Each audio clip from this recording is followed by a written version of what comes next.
Hey, what's going on, guys? So today I'll be talking about why every photographer needs to be shooting or trying 35mm film. So specifically in this video, I'll be specifically talking about my experience shooting 35mm film and why you probably should as well. So starting out, this is the film camera I used. This is the Minolta XG1. I believe it was manufactured in 1986. So before I even get more in depth in it, I have to say that it doesn't matter how old your gear is, what your gear does. In the end, a camera is a camera, and it's all about the person behind the camera who's taking pictures. So you don't need the newest camera with the best autofocus or the latest technology to be able to take phenomenal pictures. So in our current generation, which is also known as the digital generation, we're able to snap the shot and see right after what picture we took.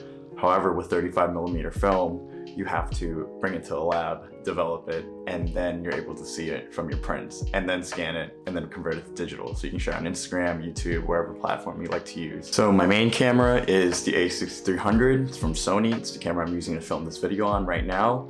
Honestly, it's an excellent camera. I love it. It's digital, of course.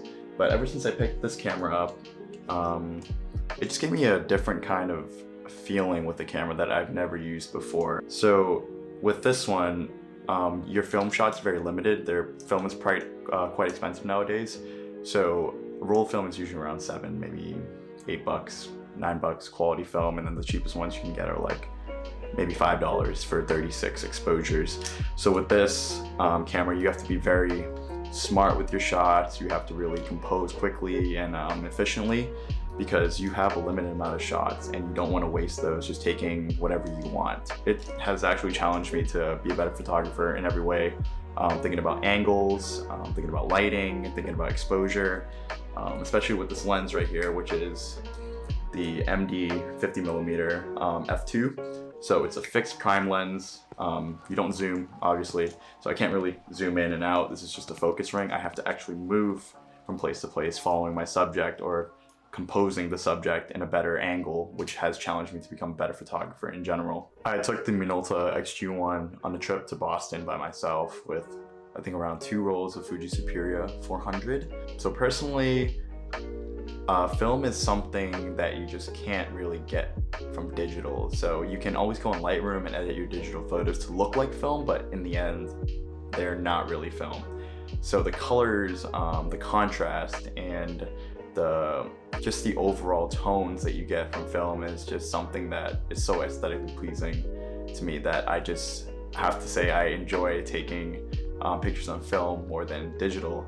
So nowadays I would pack my a6300 and all 3 of my lenses in my bag, but I would always have this camera around my neck because it's just that enjoyable to go around and shoot film. Like, you guys have to try it in order for you guys to understand what exactly I'm talking about. If you shoot digital now and you want to try film, you can always go on Craigslist, eBay, or Etsy, and then Facebook Marketplace. This is where I got mine. This was around $20 with 2 lenses. So I got the 50, this with the battery, and I think a roll of film for $20. So the person who sold it to me honestly didn't even know this worked. So I inspected it, I opened it up, I checked the light seals, they were perfectly fine. The lens was in almost new condition. The camera body is just excellent in general. So $20 is quite a steal nowadays for film cameras, but you better get them quick because at the time of making this video, film is becoming a trend now. More people are buying film cameras, buying more film. So Kodak, Fuji, they're all increasing their film stock prices significantly higher than usual.